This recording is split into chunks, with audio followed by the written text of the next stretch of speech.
Hello दोस्तों, स्वागत है आपका हमारे YouTube channel Swastika coaching centre में। तो कैसे हैं आप सभी? आशा करते हैं आप सभी अच्छे होंगे और अपनी तैयारी को बेहतरीन ढंग से कर रहे होंगे। तो आज है हमारा प्रैक्टिस सेट नंबर 3। ठीक है दोस्तों, आज है हमारा इंडियन आर्मी अग्निवीर जीडी और वुमेन मिलिट्री पुलिस का प्रैक्टिस सेट नंबर 3। ठीक है दोस्तों, करते हैं स्टार्ट आज का सेशन। तो आज का तो दोस्तों आज के प्रैक्टिस सेट नंबर 3 का पहला क्वेश्चन है। तो देखिए इस क्वेश्चन को, देखिए दोस्तों। तो इसमें एक संख्या दी है 87984। संख्या में 7 और 9 के स्थानीय मानों का अंतर ज्ञात कीजिए। ठीक है दोस्तों। तो दोस्तों इसमें बोला है जो होता है प्लेस वैल्यू, और प्लेस वैल्यू दी है हमें। प्लेस वैल्यू जो स्थानीय मान होता है, स्थानीय मान कितना है? स्थानीय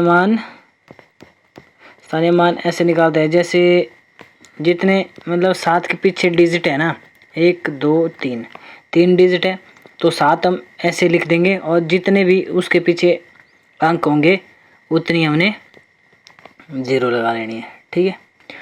तो अब बोला है 9 के स्थानीय मान। 9 का स्थानीय मान क्या हुआ? अगर 7 का हो गया स्थानीय मान हमारे पास 7000, 9 का कितना हुआ? 9 के पीछे 2 अंक तो 2 0 आ जाएगी 9 के पीछे। तो इनके बीच का अंतर बोला है, तो इनका अंतर कितना है? 0 से 0, 0 से 0, 10 में से 9 गए बचा 1, और यहाँ पे 6, तो कितना बना? 6100। 6100 इनके बीच का अंतर है। ठीक है दोस्तों। तो आज का ये पहला क्वेश्चन था। तो चलते हैं दूसरे क्वेश्चन की ओर।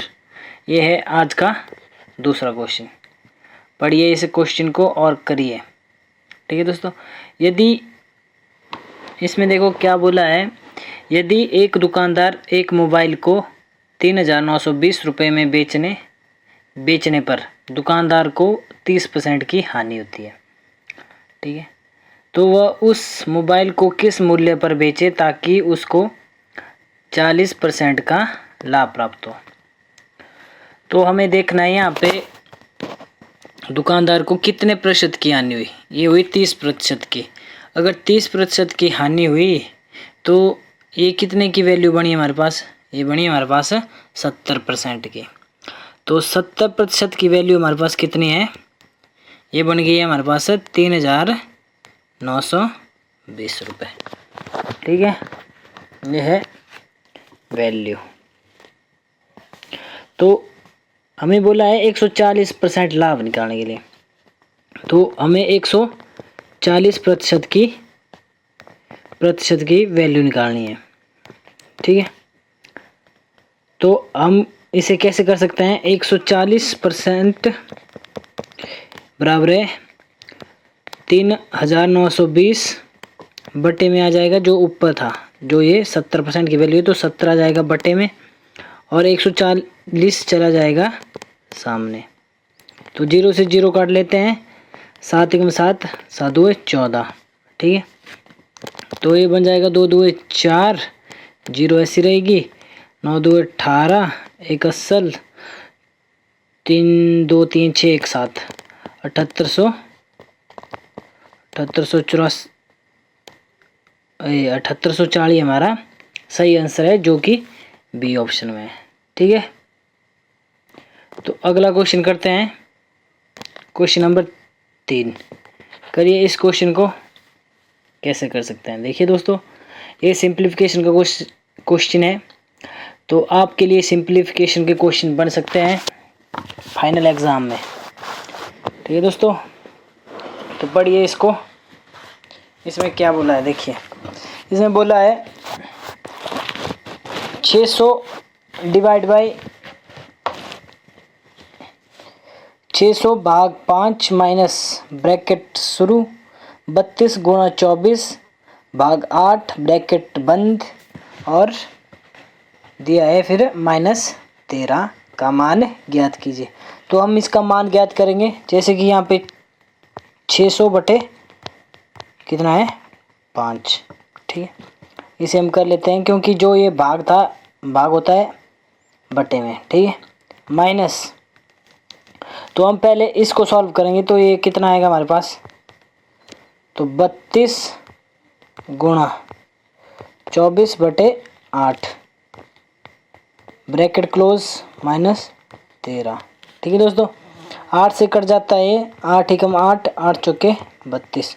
तो यहाँ पे कितना आ जाएगा ब्रैकेट में, ब्रैकेट में बचेगा हमारे पास 4 चौके 16, 1 ऐसा 4 2 8 1 9, ये बचा 96 -13। तो यहाँ पे बचा हमारे पास 600/5 माइनस। तो अगर हम यहाँ से काटेंगे 5 से, 5 एकम 5 कितना बचा, 5 2 10, तो यहाँ पे बन जाएगा हमारे पास 120 माइनस 96 -13। तो ये बन जाएगा 120 माइनस 6 3 9 9 1 10, तो 109। तो 120 में से 109 गए, कितना बचा हमारे पास, बचा 11। तो 11 किस ऑप्शन में है, ऑप्शन नंबर ए में। ठीक है दोस्तों, अगला क्वेश्चन करते हैं। अगला क्वेश्चन आप करेंगे, इसको जल्दी करेंगे पर करो दोस्तों इसको।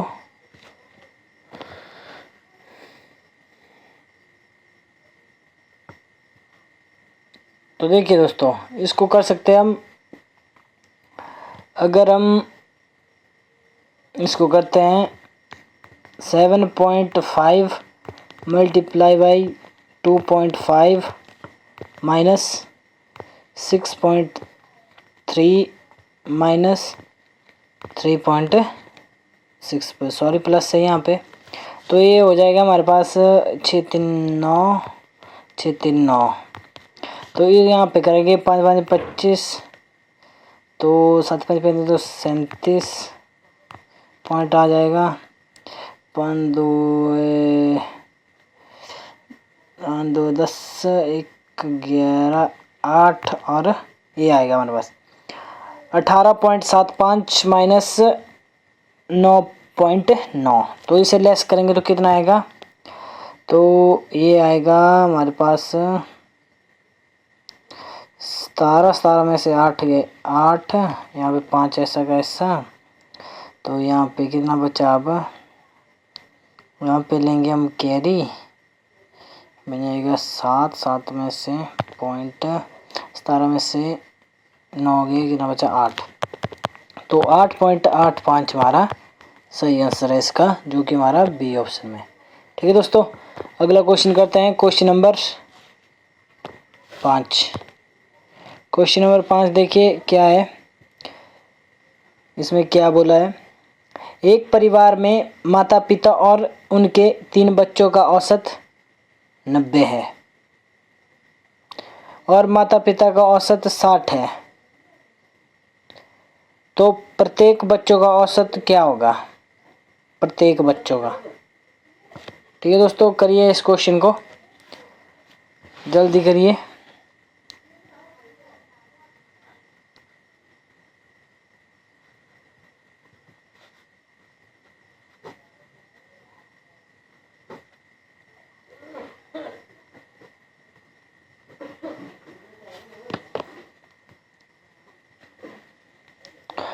तो देखिए, एक परिवार में माता पिता और उनके 3 बच्चों का औसत है 90। मतलब परिवार में माता पिता कितने हुए, एक है माता प्लस पिता और प्लस उनके 3 बच्चे, उनका औसत कितना है 90। तो हम इन्हें काउंट करेंगे, ये कितने पर्सन है, मतलब नंबर ऑफ संख्या कितनी है। ठीक है, कितनी संख्या है इनकी, ये है घर में परिवार में 5 सदस्य, 1 2 और 3 इनके बच्चे, कितना हो गए 5। तो हम 90 गुणा 5 करेंगे तो कितना औसत बन गया है, इनका औसत बन गया टोटल 450। और माता और पिता का औसत कितना है, इनका है माता प्लस पिता का औसत कितना है 60। 60 गुणा 2 कितना हो जाएगा 120। तो हमें तो प्रत्येक बच्चों का औसत कितना आएगा, तो बच्चों का औसत निकालेंगे हम पहले। तो बच्चों का औसत कितना आया, तो टोटल वैल्यू है 450 बटे माइनस 120, तो कितना है, 0 में से 0 3 3, ये आ गया हमारे पास है 330। ये आ गया हमारे पास है 3 बच्चों का, तो हमें निकालना है एक बच्चे का। तो प्रत्येक बच्चे का औसत कितना आएगा, तो ये आएगा 330 बटे 3, 3 एकम 3, 3 एकम 3 और साथ में 0, कितना है 110। तो 110 हमारा किस ऑप्शन में है, ऑप्शन नंबर ए में। ठीक है दोस्तों, आ गया आपको समझ। इसमें हमने क्या किया, इसमें हमें माता पिता और उनके बच्चे दिए थे, उनका औसत था 90 और 90 गुणा 5 कर दिया, तो ये वो हो गया 450। तो माता और पिता का औसत दे दिया है हमें, कितना है 60, 60 गुणा 2 कितना हुआ 120, तो 120 से उनका औसत आ गया। और उसके बाद पूछा है प्रत्येक बच्चों का, तो हमें सबका निकालना पड़ेगा पहले। सबका आ गया हमारे पास 330, तो प्रत्येक बच्चे का कितना आया 330 बटे 3, तो 3 एकम 3, 3 एकम 3, तो 110। ठीक है दोस्तों, अगला क्वेश्चन करते हैं, क्वेश्चन नंबर 6। क्वेश्चन नंबर 6 देखिए क्या बोलता है। त्रिभुज की 3 भुजाओं का अनुपात क्रमशः 8:5:9 हो, तो सबसे बड़ी और सबसे छोटी भुजाओं के बीच का अंतर 24 है। तो सबसे बड़ी भुजा की लंबाई कितनी है, सबसे बड़ी भुजा की लंबाई निकालनी है हमें। तो देखिए दोस्तों, इसमें हमने क्या करना है, तो सबसे पहले हमें एक त्रिभुज बना लेनी है। देखिए ये एक त्रिभुज, ठीक है दोस्तों, त्रिभुज है एक।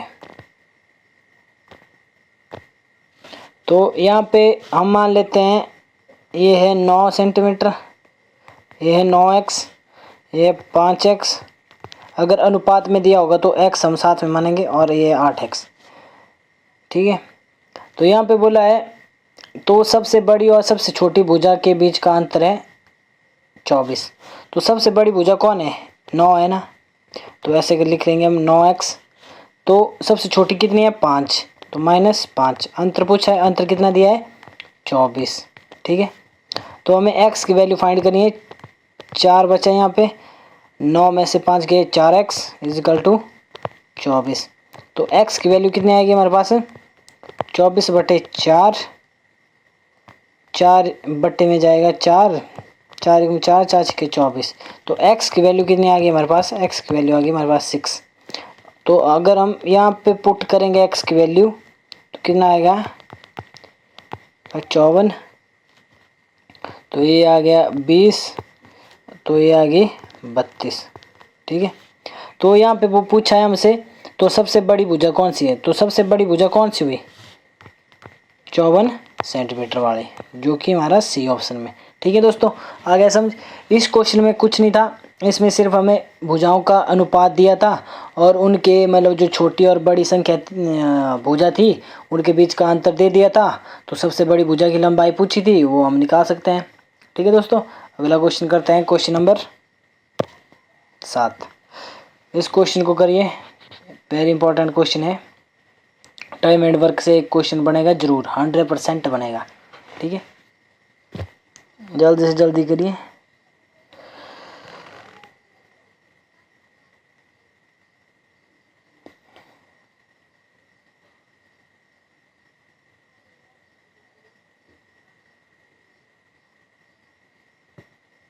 देखिए दोस्तों, एक है हमारे पास कौन है, राम और मोहन एक कार्य को क्रमशः, एक है राम और एक है मोहन।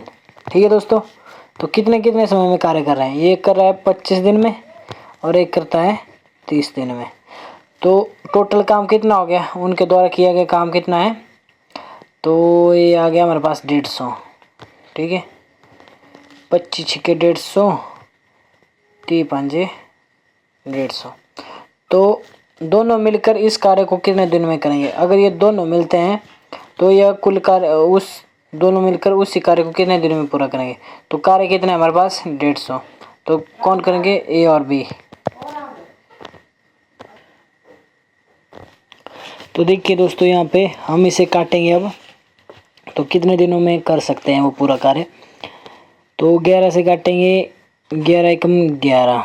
ठीक है, कितना बचा 4 बचा ना, 11 3 33, कितना बचा 7, तो 11 सही, मतलब 13 सही 7/11 दिन में वो पूरा कार्य कर सकते हैं। ठीक है दोस्तों, तो ये 13 सही 7/11 किस ऑप्शन में है? ऑप्शन नंबर ए में। आगे आपको समझ। ठीक है दोस्तों, अगला क्वेश्चन करते हैं, क्वेश्चन नंबर 8। एक शंकु का आयतन ज्ञात कीजिए जिसकी त्रिज्या 21 सेंटीमीटर और ऊंचाई 14 सेंटीमीटर है। ठीक है, इस क्वेश्चन को करिए जल्दी, क्या आएगा इसका आंसर?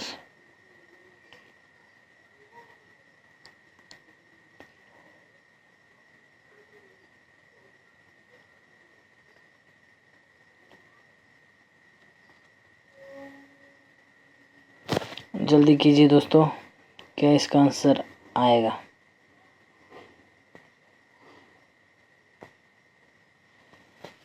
तो देखिए दोस्तों, यहाँ पे हमें शंकु का आयतन के बारे में बोला है। तो शंकु का आयतन क्या होता है? शंकु का आयतन, तो मेरे को बताइए आप, शंकु का आयतन क्या होता है? शंकु का आयतन होता है 1/3 पाई आर स्क्वायर एच। तो ये है शंकु का आयतन। तो हमें देखिए क्या क्या दिया है, रेडियस दिया है। तो शंकु का आयतन 1/3 गुणा बाई/7, पाई का मान क्या है? पाई/7 बोलते हैं। तो आर स्क्वायर 21 गुणा 21 और साथ में 14, 7 से काटेंगे, 7 × 7, 7 2 14, 3 से काटेंगे, 3 × 3, 3 7 21, तो कितना बचाएगा? ये 7 2 14 गुणा 21 गुणा में 22/7, ये बचा 22, सॉरी 7 नहीं है, 22 ही बचा है। ठीक है, ये बचा। तो 22 गुणा 21 गुणा 14, तो इसे कीजिए, कितना आएगा ये?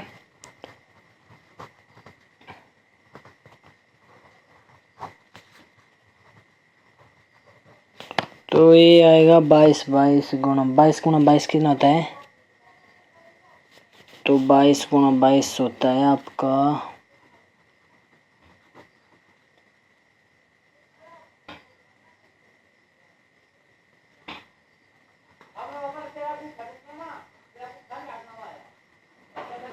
484, तो 21, तो ये बन जाएगा 462।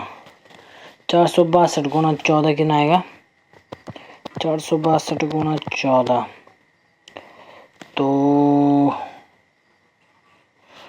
तो ये आएगा दोस्तों आपका करीब 4 2 8। 8 किस ऑप्शन में है? इकाई का अंक 8 है, तो 8 हमारा एक ही ऑप्शन में है, ए ऑप्शन में। तो ए ऑप्शन हमारा करेक्ट आंसर है। ठीक है दोस्तों, अगला क्वेश्चन करते हैं, क्वेश्चन नंबर 9। एक कार 5 घंटे में 200 किलोमीटर की दूरी तय करती है, तो 6 घंटे में कितनी दूरी तय करेगी? तो देखिए दोस्तों, ये क्वेश्चन है टाइम एंड डिस्टेंस का। तो इसमें कोई कुछ आपको मतलब घबराना नहीं है। इसमें हमें ना देखो चाल तो दी नहीं है, तो हमें चाल तो निकालनी पड़ेगी। देखिए, तो चाल निकालने का फार्मूला क्या होता है?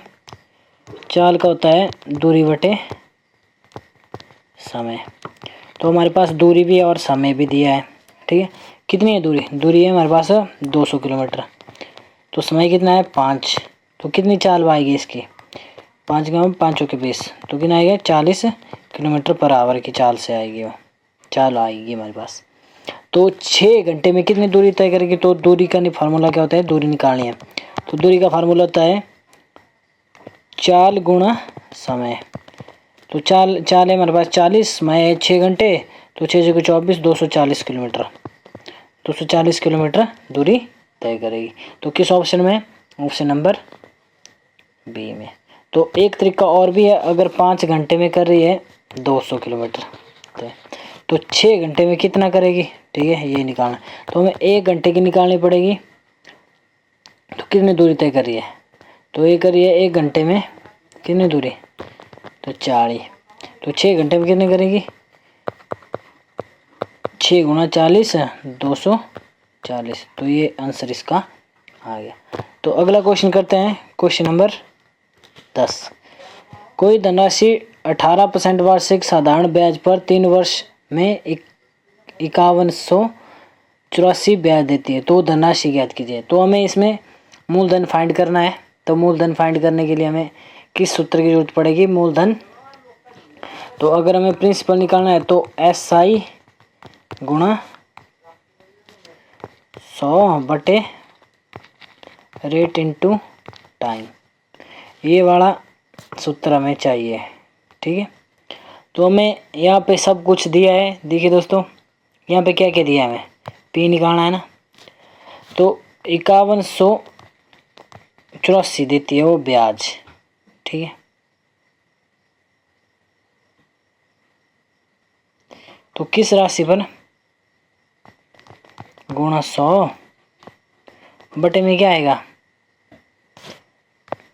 18 गुणा 3। तो 18 से काटेंगे इसको, 18 से कट सकता है नहीं, 3 से, चलो 3 से काटते हैं पहले। 3 एकम 3 बचा 2, 3 7 21, 3 2 है 6, कितना बचा 2, 3 8 24, कितना आ गया 18 से काटेंगे इसको। अगर 18 10 से 180, 18 ना है, 18 ना है कितना होता है? 18 एकम 18, 18 ना है 162, बचा 10, तो बना 8, 18 छिके 18 छिके कितना हो जाएगा? 108। तो ये आएगा हमारे पास 9600। तो 9600 हमारा किस ऑप्शन में है? तो 9600 है हमारे पास ऑप्शन नंबर डी में। ठीक है दोस्तों, तो आगे आपको ये समझ, इसमें हमने क्या किया है। तो इसमें हमें मूलधन निकालना था। मूलधन का फार्मूला होता है साधारण ब्याज गुणा 100 बटे दर गुणा समय। ठीक है, ये आ गया हमारे पास 9600 मूलधन। तो अगला क्वेश्चन करते हैं, क्वेश्चन नंबर 11।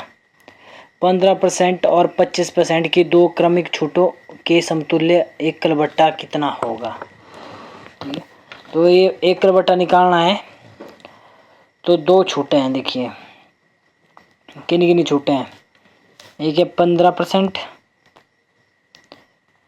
प्लस 25% माइनस 25 गुणा ये कितना होता है 250, सोचिए 325, 375 हो गए, है ना। 25 10 से होता है 250, 25 5 125, तो ये होगा हमारे पास 375। 375 बटे 100। ठीक है, तो अगर हम इस पॉइंट मतलब इन जीरो को हटाना है तो ऊपर आ जाएगा हमारे पास पॉइंट, माइनस ये हो जाएगा 40। तो 40 में से 3.75 गए तो कितना आएगा हमारे पास? ये आ जाएगा हमारे पास 36.25%। ये इसका एकल समतुल्य बट्टा आया है। ठीक है, एक तरीका और भी है इसका करने में का। तो पहले में कितना है 100 है ना, 15 सॉरी अगर इस तरीके से करते हैं तो 15% का फ्रैक्शन कितना होता है? 1 है 25%। तो इनका फ्रैक्शन आएगा 3/20। तो इसका कितना आएगा 1/4। तो अगर पहले 20 की थी चीज़ तो 3 माइनस में बेची तो कितना बनेगा 17। तो पहले अगर 4 में थी चीज़ तो कितने बेची 3 में, तो कितना आया? इन दोनों को गुणा कीजिए तो यहाँ पे आ जाएगा 51, यहाँ पे आएगा 80। तो कितना घटा है? ये घटा है 10 में से 9 7 में 2 29, कितना घटा है 29। ठीक है, तो अगर इस तरीके से निकल सकता है तो मैं निकाल सकता हूँ, अदरवाइज़ तो मुश्किल लग रहा है मेरे को इस तरीके से निकालना। तो यहाँ पे कितना आएगा? ये आएगा यहाँ पे 5, यहाँ पे आएगा 4। तो 29 5 कितना होता है? 9 5 45, 4 15 10 4 14, 145 बटे 4, 4 3 12, कितना बचा 2, 4 6 24, आ गया 36.25%। ठीक है, ये वाला भी इस तरीके से भी आप कर सकते हैं। तो अगला क्वेश्चन है हमारे पास क्वेश्चन नंबर 12। इस क्वेश्चन को देखिए क्या बोलता है, पढ़िए और समझिए इस क्वेश्चन को। ये क्वेश्चन बोला है 2 उम्मीदवारों के बीच एक चुनाव में डाले गए मतों के 58% मत प्राप्त करने वाला व्यक्ति 4032 मतों के बहुमत से निर्वाचित होता है, मतलब वो जीत गया है। तो डाले गए मतों की कुल संख्या ज्ञात कीजिए। तो हमें डाले गए कुल मत निकालना है इसमें, मतलब 100% की वैल्यू निकालनी है, ठीक है। तो कितने उम्मीदवार है, एक है ए उम्मीदवार, एक है बी उम्मीदवार, ठीक है दोस्तों। तो एक को कितने मिले, एक को मिले 58%, किसके, जो ये 100 है। तो एक को कितने मिलेंगे, 42%, ठीक है। तो फिर बोला है जो 58% मत प्राप्त करने वाला है ना, तो उसने कितने अधिक मत, मतलब कितने मतों से वो जीता है, वो जीता है कितने मतों से, 4032 मतों से। तो अगर 4032 मतों से जीता तो इनके बीच का जो परसेंटेज का डिफरेंस है ना, तो उसकी वैल्यू बनी है, तो कितनी है, 16% का डिफरेंस अंतर है। तो जो अंतर है वही इन वोटों की संख्या है, ठीक है। तो 16% का अंतर है, तो 16% की वैल्यू कितनी बनी हमारे पास, वो बनी हमारे पास 4032। तो हमें निकालना कितना है, कुल मत कितने प्रयोग हुए हैं।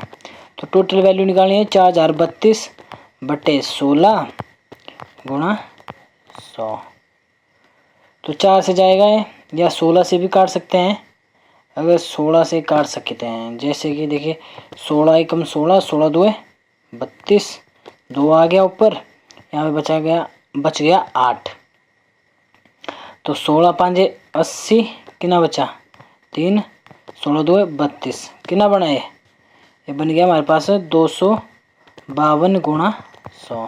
तो कितना जाएगा ये, तो 2 जीरो एक्स्ट्रा लगेगी, 2 ये बन जाएगा हमारे पास 25,000, कितना जाएगा 25,200। 25,200 हमारा किस ऑप्शन में है, ऑप्शन नंबर डी में है, ठीक है दोस्तों। तो अगला क्वेश्चन करते हैं। तो अगला क्वेश्चन है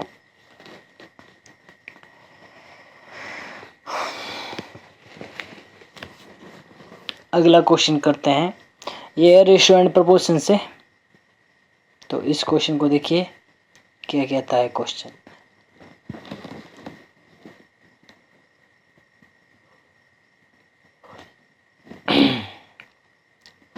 तो इसमें हमें दिया क्या है, किस किस का अनुपात दिया है। तो 2 बंदे हैं आर और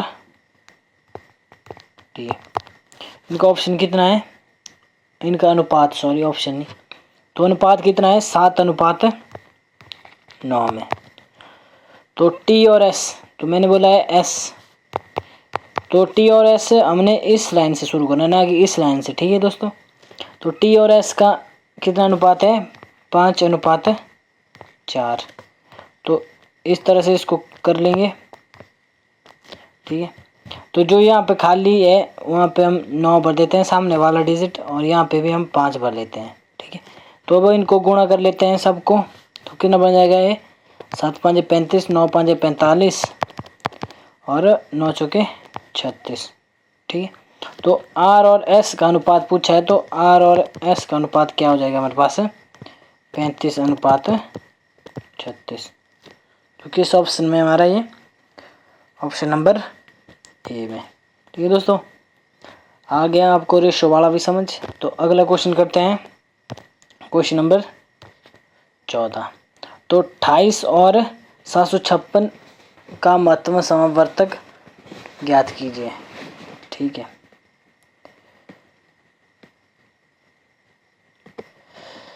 तो यहाँ पे तो हमें निकालना पड़ेगा 28 और इन दोनों से हमें कौन सा समावर्तक होता है हाईएस्ट कॉमन फैक्टर, ठीक है।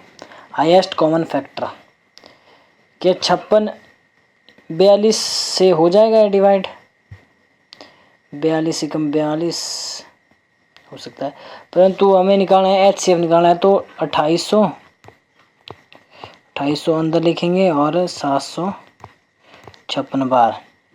तो 756 से कितने टाइम जाएगा ये? 756 से जाएगा 3 टाइम।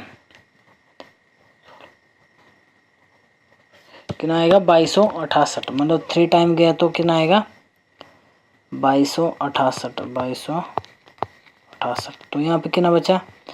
2, यहाँ बचा 3, यहाँ पे कितना बचेगा ये? तो यहाँ पे बचा 7 में से 5, तो ये कैंसिल हो जाएगा। तो यहाँ पे देखिए कितना है? 532, 756, एक कम, तो 1 से जाएगा 532, वैसा का वैसा। तो यहाँ से कितना बचेगा? 6 में से 2 गए, बचा 4, यहाँ पे 2, 2। ठीक है, तो आगे करते हैं 532। तो 2 से जाएगा ये, कितना हो जाएगा? 4 2 8, 2 2 4, 2 2 4। तो कितना आ जाएगा यहाँ पे? 4, यहाँ पे बन जाएगा 12, यहाँ बन जाएगा 8। ठीक है, और 224 कितने से जाएगा यहाँ पे? 8 3 24, ज़्यादा हो जाएगा, 2 से जाएगा है। तो यहाँ पे बनेगा ये, कितना बनेगा? 4 2 8, 16। तो 14 में से 8 के बचा 6, तो यहाँ पे कितना बचा? 11 में से 6 के कितना बचा? 5। तो आ गया हमारे पास 84। ठीक है, 84, 56 एकम 56, ये बचा हमारे पास 84। तो 56 में से 14 में से 6 गए, कितना बचा? 14 में से 6 गए, बचा 8। तो यहाँ पे कितना बचा? 7 में से 2, तो 56 आएगा यहाँ पे 2। तो कितना आएगा इसका आंसर? 28। 28 हमारे पास है। जो ये बच्चा है लास्ट में, इसे ये हमारा HCF होता है, हाईएस्ट कॉमन फैक्टर, जिससे ये दोनों संख्याएं डिवाइड हो जाएगी। ठीक है दोस्तों, इस तरह से इसको कर सकते हैं। तो अगला क्वेश्चन करते हैं, क्वेश्चन नंबर 15। 6 और 12 से भाज्य सबसे भाज्य छोटी से छोटी पूर्ण वर्ग संख्या कौन सी है?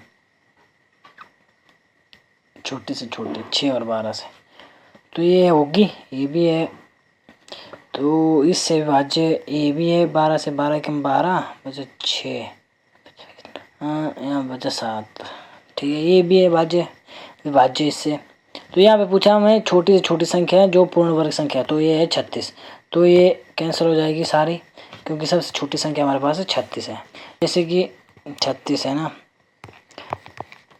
चीज की 36 है, पूर्ण वर्ग पूछा है तो 12, 12 के 12, 12 3 36, तो ये हो जाएगी पूरी, ये बन जाएगा हमारे पास 36। ठीक है, तो अगला क्वेश्चन करते हैं, क्वेश्चन नंबर 16। एक्स और वाई बाई बाई है, तो हम इसे ट्री फैक्टर में बनाएंगे, ये ब्लड रिलेशन का है। ठीक है, तो इसे कीजिए आप। तो इसमें देखना हमने क्या क्या करना है। एक्स और वाई बाई बाई है, तो एक है एक्स और वाई, ये दोनों बाई बाई, तो बाई बाई है तो इनके ऊपर प्लस का साइन लगा लेंगे। ठीक है, तो आर वाई का पिता है, आर किसका पिता है? वाई का, तो वाई के ऊपर आएगा आर, तो क्या है? पिता किसका है? वाई का। एस टी का वाई है, एस है टी का वाई, और एक्स का मामा है। तो ये देखिए क्वेश्चन किस तरफ ले जा रहा है हमें। तो यहाँ पे बोला एस टी का भाई है और एक्स का मामा है, तो एक्स का मामा कौन हुआ? एस टी का भाई है एस, जो एस है वो है किसका मामा? टी का भाई है, टी का, तो ये भी हो गया प्लस। तो रुकिए दोस्तों, इसको मैं नीचे जैसे बना लेता हूँ थोड़ा। तो यहाँ पे देखिए क्या है, यहाँ पे एक्स और वाई ये दोनों है बाई बाई। ठीक है, वाई है, तो यहाँ पे बोला आर वाई का पिता है, तो आर को ले लेंगे हम ऊपर, तो ये है वाई का पिता, तो पिता के लिए हम प्लस लगाएंगे। तो यहाँ पे बोला है टी, एस टी का भाई है, तो एस है टी का भाई, ठीक है। तो टी आर से क्या, टी का आर से क्या संबंध है, टी का आर से, तो टी का आर देखना, तो आर का टी क्या लगा, आर का टी। तो यहाँ पे बोला है और एक्स का मामा है, तो एक्स का मामा कैसे हो सकता है एस, अगर इसकी जो मम्मी है अगर उनका भाई एस है तो एस आएगा, जो हमारे पास दिया है एक्स और वाई की मम्मी हो जाएगी ये। तो पूछा है हमारे को टी आर से, तो हम देखते हैं उल्टा, तो उल्टा देखते हैं, तो आर का टी से क्या संबंध है, तो ये है पत्नी, ठीक है दोस्तों। पत्नी किस ऑप्शन में, ऑप्शन नंबर बी में, बी ऑप्शन हमारा सही हो जाएगा। अब करते हैं क्वेश्चन नंबर 17।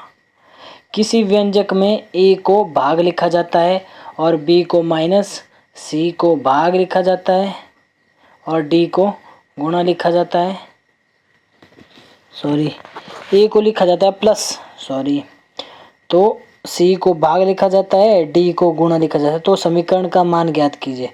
तो समीकरण है हमारे पास 40, उसके बाद है 2, उसके बाद है 10, उसके बाद फिर से 2, फिर है 14, फिर है 7, ठीक है। यह समीकरण थोड़ा खुला हो गया ज़्यादा ही, तो इसको काट लेते हैं, जो जो वैल्यू है उसको साथ साथ में भर लेते हैं। 40, तो सी को क्या बोलते हैं, सी को बोलते हैं भाग, भाग कितना आ जाएगा 2। तो बी है, तो बी को क्या बोलते हैं, बी को बोलते हैं हम माइनस, ठीक है, माइनस 10 आ जाएगा। तो ए को बोलते हैं हम प्लस, प्लस आ जाएगा। तो 14 को फिर आ जाएगा, डी को क्या बोलते हैं, डी को बोलते हैं हम गुणा, ठीक है, गुणा के बाद क्या है 14। सी को क्या बोलते हैं, सी को बोलते हैं हम भाग, ये आ जाएगा हमारे पास, ठीक है। तो हम पहले इसको काटेंगे, 7 2 14, तो ये आ जाएगा 2 गुणा 2 प्लस 10 माइनस 20, तो यहाँ पे भी काट लिया हमने। तो 2 2 4 प्लस 10 माइनस 20, तो कितना हो जाएगा, प्लस प्लस वाली वैल्यू है ये प्लस हो जाएगी, कितना बन जाएगा, ये बन जाएगा 24 माइनस 10, तो कितना बचा 14। तो 14 किस ऑप्शन में है, ऑप्शन नंबर ए में। तो ऑप्शन नंबर ए हमारा राइट आंसर है इसका। तो अगला क्वेश्चन करते हैं, क्वेश्चन नंबर 18। एक आदमी पूर्व की ओर मुंह करके खड़ा है, ठीक है, ये देखो ये है दिशा, ये है, ठीक है, ये आपका पूर्व, ये उत्तर, ये दक्षिण और ये पश्चिम, ठीक है, ये। तो यहाँ पे बोला है एक आदमी यहाँ पे मान लीजिए यहाँ पे, ठीक है, ये खड़ा है ऐसे, ठीक है, पूर्व की, और 20 किलोमीटर चलता है वह पूर्व की ओर, ये चलता है 20 किलोमीटर, ठीक है, 20 किलोमीटर चला। फिर वह उत्तर की ओर 10 किलोमीटर चलता है, उत्तर की ओर, ये हुआ इसका उत्तर की ओर 10 किलोमीटर चला है, ठीक है। फिर वह पश्चिम की ओर 20 किलोमीटर चलता है, कितना चलता है 20, ठीक है, ये चल पड़ा। तो शुरू स्थान से आदमी कितनी दूरी पर है, तो कितनी दूरी पर है ये 10 किलोमीटर, 10 किलोमीटर किस ऑप्शन में है, ऑप्शन नंबर सी में, ठीक है।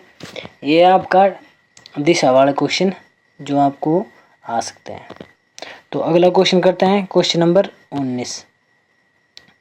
तो किसी कूट भाषा में W पर QWERT को लिखा जाता है TZEOW, तो RMPJS को क्या लिखा जाता है, तो ये देखिए, तो इसे हम क्या लिख सकते हैं, तो जल्दी कीजिए इस क्वेश्चन को, इस क्वेश्चन का क्या आंसर है, तो MPJ को किस तरह लिखेंगे? तो क्या है क्वेश्चन? QWERT को लिखा जाता है TZEOW।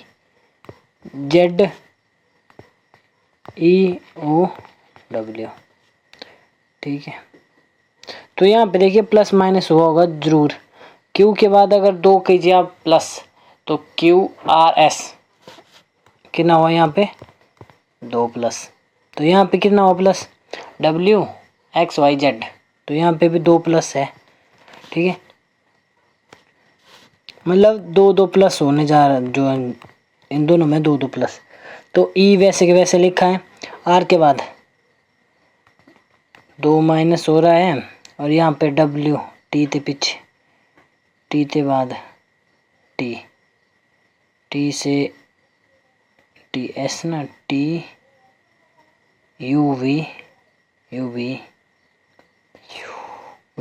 और प्लस 2, यहाँ पे हुआ माइनस बस। तो यहाँ पे देखिए अब R से करते हैं, RMPJS। तो R से आगे कितना आएगा? R ना, STU, U आएगा। ठीक है दोस्तों, U आ गया।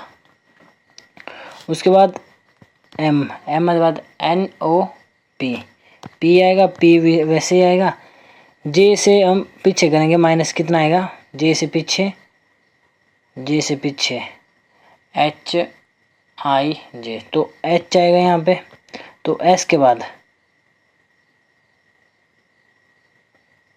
के बाद हमने 2 प्लस करना है फिर से, तो सॉरी 2 प्लस करना है S ना, TUV, V यहाँ था, तो V यहाँ पे नहीं है, तो यहाँ तक तो G आएगा, सॉरी यहाँ पे G, यहाँ पे आएगा G, तो G। तो यहाँ तक देखिए किस ऑप्शन में? ऑप्शन नंबर C में है, तो यहाँ पे आ जाएगा इसमें V। ठीक है, तब हमारा C ऑप्शन राइट हो जाएगा। ठीक है दोस्तों, अगला क्वेश्चन करते हैं। अगला क्वेश्चन है 20 नंबर क्वेश्चन। यदि कुम्हार का संबंध है घड़े से, तो आभूषण का संबंध किससे है? लोहार से है क्या? लोहार का संबंध तो आपका कुल्हाड़ी से है, कुल्हाड़ी से। दर्जी का है कपड़े से। ठीक है, मोची का है चमड़े से, तो सोनार का किसका होगा? आभूषण से। तो क्या आएगा यहाँ पे? यहाँ पे आएगा सोनार। तो ठीक है दोस्तों, आज हमारा तीसरा प्रैक्टिस सेट मैथ और रीजनिंग का ख़त्म हुआ। तो मिलते हैं आपसे अगले प्रैक्टिस सेट में। तब तक के लिए जय हिंद, जय भारत।